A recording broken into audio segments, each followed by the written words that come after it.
Okay, so a while ago a friend of mine sent me a intriguing URL saying, I suggest we do this sometime. Of course, I'm talking about the Midnight Game, which everybody here in r/no sleep has known about this for a couple of years at least. If you're unfamiliar, here's a list of rules. Just in case, I'm going to read them for you. The Midnight Game is an old pagan ritual used mainly as punishment for those who have broken the laws of the pagan religion in question. While it is mainly used as a scare tactic to not disobey the gods, there is still a very real chance of death to those who play the Midnight Game, and there is an even higher chance of permanent mental scarring. It is highly recommended that you do not play the Midnight Game. But for those few thrill seekers searching for the rush, or those delving into the obscure occult rituals, these are the simple instructions on how to play. Do so at your own risk. Instructions. Prerequisites. It must be exactly 12 o'clock a.m. when you begin performing this ritual. Otherwise, it will not work. Materials required including a candle, a wooden door, at least one drop of your own blood, a piece of paper, matches or a lighter, and salt. If you are playing with multiple people, they will all need their own of the aforementioned materials and will have to perform the steps below separately. Step 1. Write your full name, first, middle, and last, on a piece of paper and put at least one drop of your blood onto the paper. Allow it to soak into the paper. Step 2. Turn off all the lights in the house. Go to your front door, which must be wooden, and place the paper with your name on it in front of it. Now take the candle and light it. Place the candle on top of the paper with your name. Step 3. Knock on your door 22 times. The hour must be 12 o'clock a.m. upon the final knock. Then open the door, blow out the candle, and close the door. You have just allowed the Midnight Man into your house. Step 4. Immediately relight the candle. This is where the game begins. You must now look around your own completely dark house with the lit candle in hand. Your goal is to avoid the Midnight Man at all costs until exactly 3:33 a.m. Should your candle ever go out, then that means that the Midnight Man is nearby. You must relight the candle within the next 10 seconds. If you are unsuccessful in relighting this candle, you must then immediately surround yourself with the circle of salt. If you are unsuccessful in both of those, the Midnight Man will then induce a hallucination of your greatest fear, which will last until 3:33 a.m. If you are successful in creating the circle of salt, you must stay within the circle until 3:33 a.m. You must continue until 3:33 a.m. without being attacked by the Midnight Man or being trapped within the circle of salt to win the Midnight Game. The Midnight Man will then leave at 3:33 a.m. and you will be safe to proceed with your morning. Indications that you are near the Midnight Man include a sudden drop in temperature, seeing a pure black, humanoid figure through the darkness, and very soft whispers coming from an indistinguishable source. If you experience any of these, it is advised that you leave the area to avoid the Midnight Man. Staying in one spot throughout the entire game will only result in the Midnight Man finding you. It is highly advised that you keep moving throughout the game. Do not turn on any lights during the Midnight Game. Do not use a flashlight during the Midnight Game. Do not go to sleep during the Midnight Game. Do not use another person's blood on your name. Do not use a lighter or substitute for the candle. It will not work. And definitely do not try to provoke the Midnight Man in any way. That is all. Have fun. Other things that can happen are the room can go cold. You could hear a whisper or even see the humanoid figure as you're walking around. This continues until 3:33 a.m., whereupon if you've done everything correctly, you have won the game. If you lose, there are threats of insanity or even death. A couple of other things to mention. I have seen renditions of this where it is said that the Midnight Man will make you hallucinate your fears. From the experience that I had from 12 o'clock to 3:33, I either think that part of this was super integral to my experience, or I didn't fuck up bad enough to even hallucinate. Also, it is taken as direct provocation to try to chide the Midnight Man. I'll explain my colossal fuck up a bit further down. I, like most generic Redditors, don't have a belief in the supernatural, and I like to test little things like this as a way of amusing myself. And until this weekend, I've had zero respect for anything of this sort. I come into this sub to read creepypastas, but I'd never had genuine paranormal experiences, to the best of my knowledge. Just this Friday, I remembered suddenly when a friend told me about this midnight game. Since I wouldn't have an opportune time to do this otherwise, as I live with my mother and she's been spending the night often with my grandparents just to help take care of them. I call Ryan up and asked if he's still in, which he replies, and this is verbatim. Shit fucking yeah, I've been waiting on this call. Splendid. My friend, who we'll call Ryan because his name is Ryan, picks up 2 giant-ass Morton salt shakers on the way over at around 10 o'clock.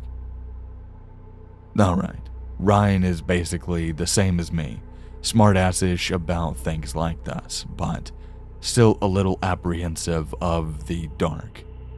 And as he admitted when he told me about it, he would never do this on his own, but would totally if someone else was with him. So, before I continue, I figure I'll give you guys some pictures of my house, the interior, so then you can have frame of reference. I took them just now, and I guess I'll be spoiling the account of what happened with one of these photos.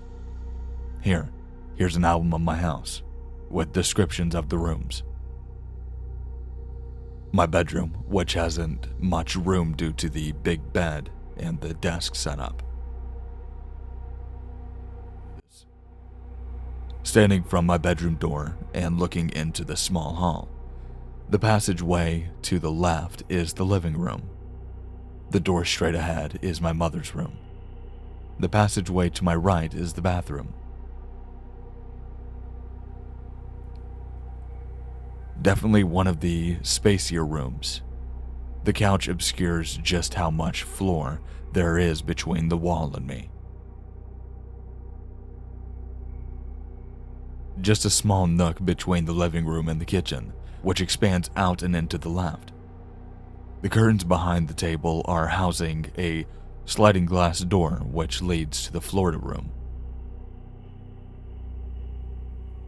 A very long, spacey room where most of my time, when combined with the living room, was spent in game. The door to the left is the garage, and the curtains to the right also lead to the aforementioned Florida room. I'm going to explain in story.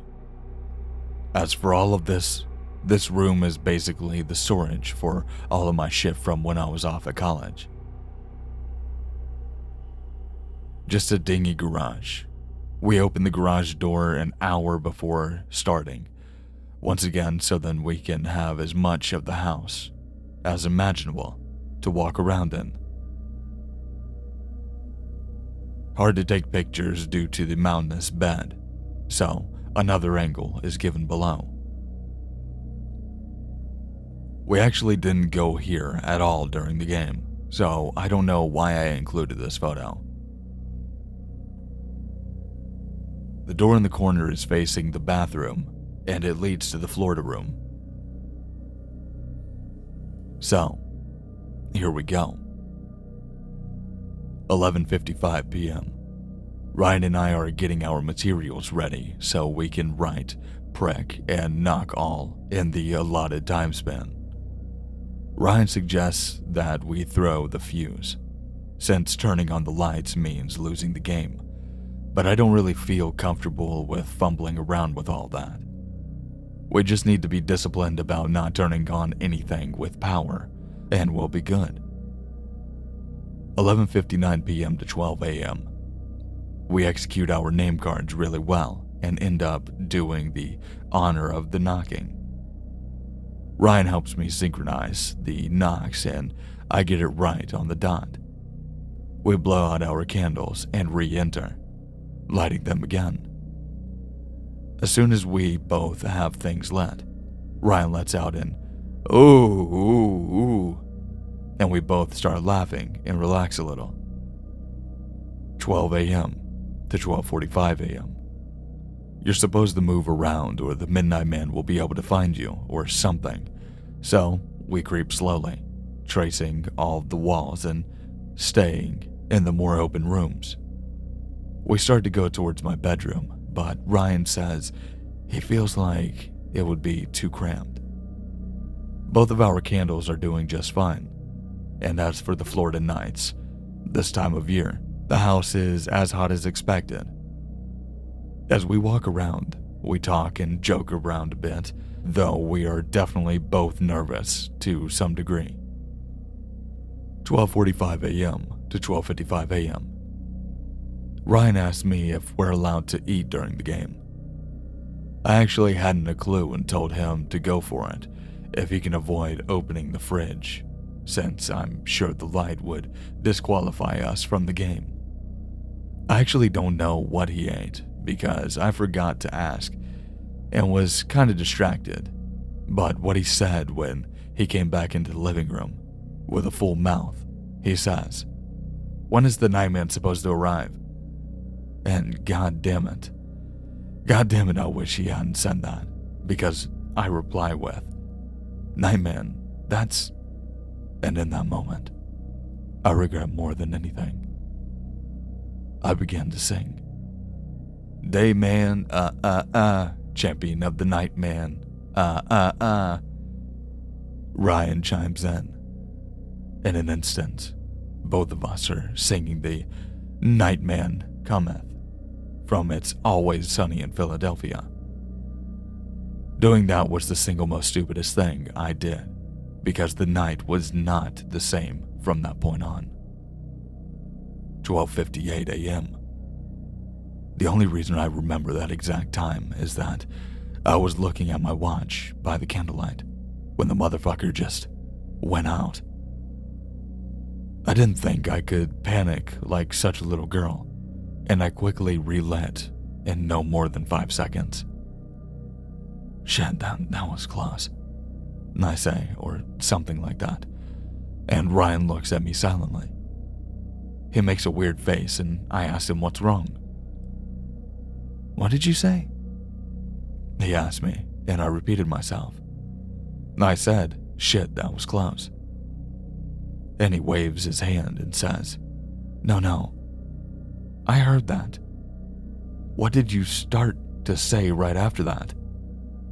Apparently he had heard me whispering words immediately following what I'd said. We move over towards the bathroom and the hallway pretty quickly. 1:25 a.m. We've been walking around slowly, but with a bit more purpose than before. No more joking around, not much talking between us, except necessary communication. We both feel a little more humbled than we had when we first started. We both start to go to my bedroom and towards my mother's bedroom. And that's when I looked to the right and into the hallway bathroom. There was a fucking figure just standing in the tub, part obscured by the drawn curtains. Our candles remain intact, so I grab Ryan's shirt firmly and speed walk towards the kitchen. Ryan didn't even ask me what I was doing. Once we got to the far end of the kitchen, I asked him if he saw that too. He did. At this point, Ryan asked me if there was anything in the rules that let you opt out of the game. He really didn't want to continue, but he was too scared to turn on the light and find out what happened from there. So he continued with me. I don't know what I would have done if he had left. 1:40 a.m. We're staying in the kitchen in the garage area, going back and forth between, and then I'm basically holding my breath whenever we go through a threshold, since I just expect to see him there. Things seemed to calm down a bit, until at around this time, I realized something horrible. Ryan, I ask, where's the salt that you bought? I didn't ask him because I didn't know, but because I didn't want to have to say it. He answered just as I thought he would. Your bedroom. Damn it. Damn it. Son of a whore. We talk it over for a minute and basically conclude that we absolutely need that salt if something goes wrong. We start towards my room. 1:45 a.m. Even though the kitchen and the bedroom are barely more than 10-second sprint from one another, we don't dare do that. Any quick motion is basically just begging for your candle to go out, and I can't help but feel like running will provoke him. We inch our way towards the hall, and finally, we have the same view of the bathroom that we had prior. I make myself look because I can't not. If he's still there, I want to know. And nothing. I just see the dark bathroom and nothing but that.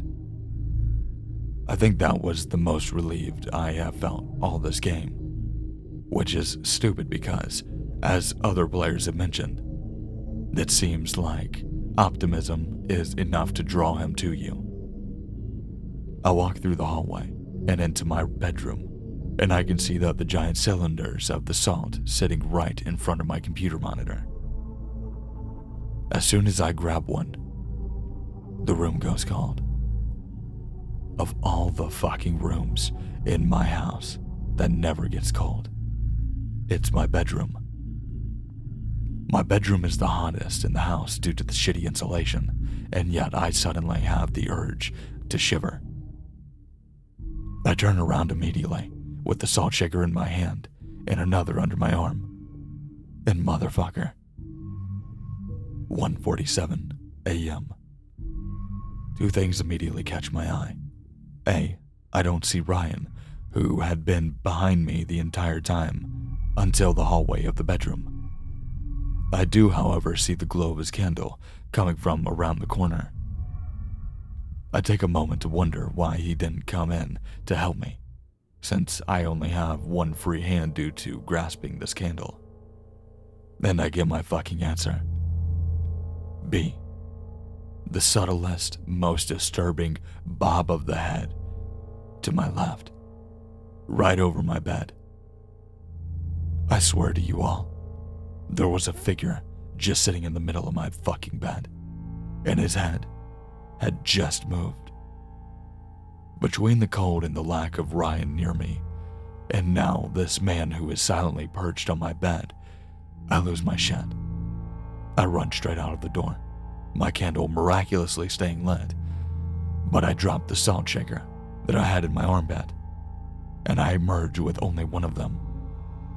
I expect Ryan to get mad, but I round the corner, and his eyes are so wide that I became startled again. Go, go, go, go, go, go, go, go, he said right before his candle goes out. I feel awful for this, but I kept booking it back to the kitchen, turning around as soon as candlelight reappears from behind. I don't know how long it took him, but it definitely didn't exceed 10 seconds. I tried to apologize to him and he tells me that, in all honesty, he'd have done the same. 1:50 a.m. to 2:30 a.m. We decided to basically avoid the east part of the house, since both times of seeing him involved him in the bathroom or the bedroom, and the living room was where my candle had gone out the first time. We also discussed the salt shaker situation, coming to the mutual decision that if one of our candles fails, the person will circle themselves and give the shaker to the other person to continue on. At this point, that happening is my biggest fear. For Ryan's candle to go out, him having to plant himself in the house, and me having to continue traversing on my own through the rest of it. Even though we had a 40-minute period of absolutely nothing, there wasn't a single ounce of relief to come from every passing minute. Relief felt like a weakness to me, and the weakness felt like something that the Midnight Man would see. 2:30 a.m. to 2:40 a.m. We decided to go into the Florida room for the first time all night. It extends so long across the house that it feels like there are so many chances to see him just lurking. But I feel like staying in the kitchen and the garage and the dining area is going to get us in. So we enter. We have a tiny bit of light coming through the terraced windows from the streetlights on the avenue next to ours, but it is barely aglow. This room is still very, very much dark, and we do the only thing that we can think of, pace up and down it slowly, hoping that that last hour or so will go well. 2:45 a.m. If you looked at the pictures, you'll see that there's a futon at the end of the room. Ryan and I sat on it to rest for a few minutes, since we'd basically been on our feet since midnight. Like an idiot, I let myself get hopeful at what time it was, how we would be done with this nonsense in a really short period, and how we'd survive the He's right fucking there.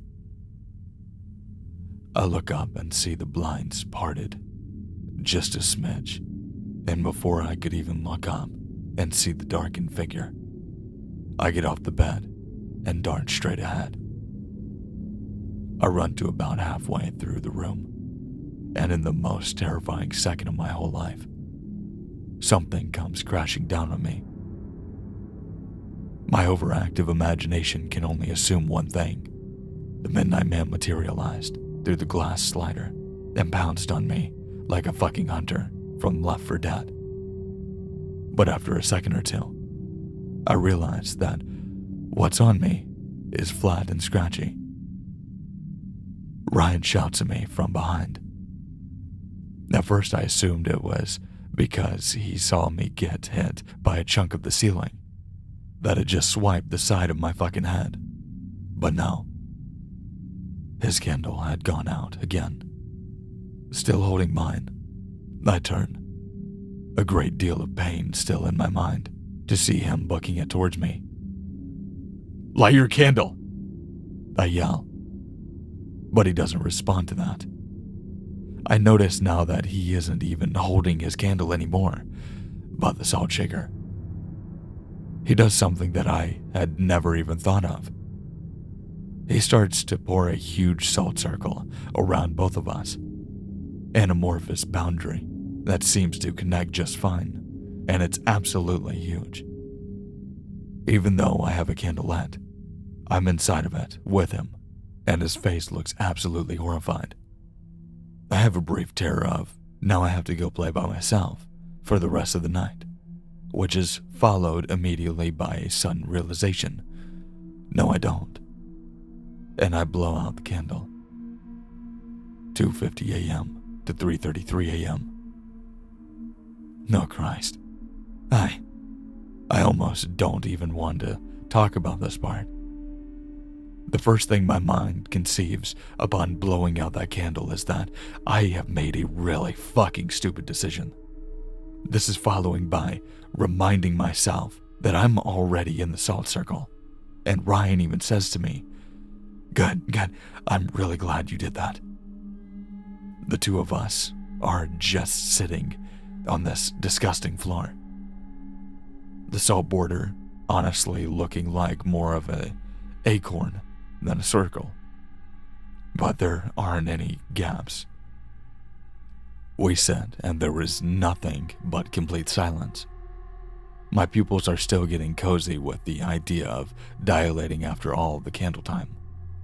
But I swear, I'm seeing movement over on the futon where we had been. I don't ask Ryan to turn and look with me. I just want it to end. Throughout the nearly 3/4 hour we spent in that camped out salt acorn, we both got chills at completely separate times. I heard a whisper. No, no, no, no. Like a mantra for about 30 seconds. And when I look at Ryan to comfort him, I'm horrified to see that he isn't the only one saying it. By the time the watch hit 3:33, we hadn't moved. We didn't leave the damn thing until at least 3:40. Both slowly and silently, we got up and turned every light on in the house. The afterword of this whole experience, I went to the bathroom to see what kind of a mark that ceiling piece had left, and as you could see, the piece of ceiling that fell clearly part of an already deteriorating room. The rest of the ceiling had fallen last summer, but there was no activity back there since. The fact that another large chunk would have just fallen as we were playing the midnight game, right after seeing him and right as I'm underneath it, is staggeringly horrible. It has been a few days, so it isn't nearly as bad as it was. But this is a small gash that I was left with. I have had horrible nightmares for the past 2 nights. Horrible. People I know in places from my childhood, they'll be talking to me normally and calmly, and then suddenly, their eyes and pupils and their tongue is wagging, almost as absurdly creepy as the original Evil Dead, only realistic in a way that I can't and will not describe. None of my dreams have involved the Midnight Man, but I can't help but feel like I lost. We shouldn't have shared the same circle, because that was never verified as workable in these rules. I shouldn't have blown out my fucking candle myself. Even if I was in the circle was, as said, barely a circle. How the hell have past players managed to do a circle in the dark? I don't know if I'm being tormented or I'm just paranoid. Ryan and I spoke the next day, and he had had a nightmare as well, but his had to do with drowning and being resurrected and drowning again. I haven't spoke to him yet today, so I don't know if he had another bad dream tonight. Don't play the midnight game. Nothing about it is worth it.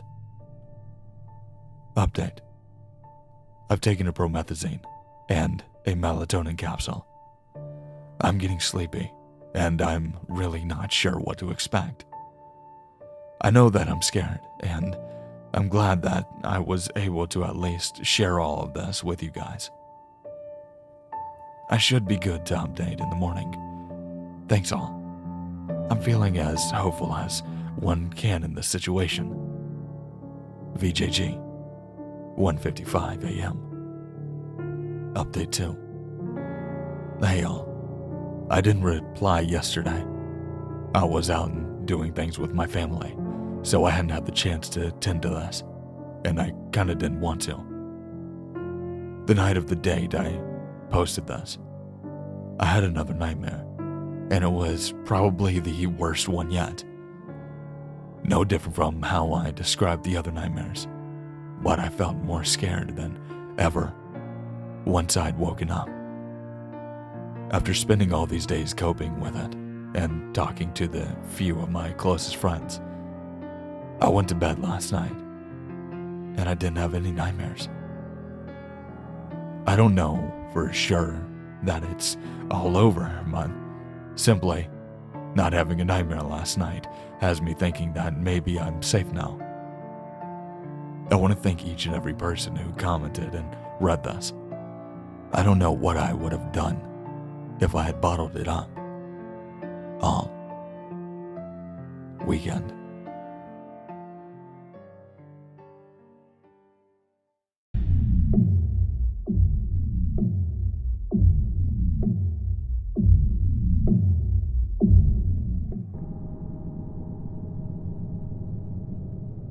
Thanks for watching. I really hope you enjoyed it. I actually do have a quick announcement because I just wanted to let you guys know. I finally did my merch drop.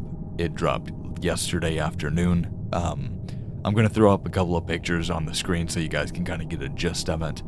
Everything is created by me. Everything was drawn, was colored, was everything by me. I'm going to continue doing this. I'm going to keep on with this style. So I would really like to know your thoughts on everything like this. We're getting into the spooky season and it definitely goes with it. So give me your thoughts down below. Right now we are actually running a promo on them. So if you use a specific code, which is in all caps, alter ego, with no spaces, once again, all caps, you will get a discount on anything in the store. We're going to keep it up for a little bit, and hopefully you guys will get the opportunity to get some. Okay, with that being said, thanks for watching. I really hope you enjoyed it.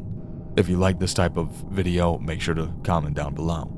Make sure to like, comment, and if you're new to the channel, make sure to subscribe. Make sure to check out the links in the description as well. Twitter, Instagram, yada yada.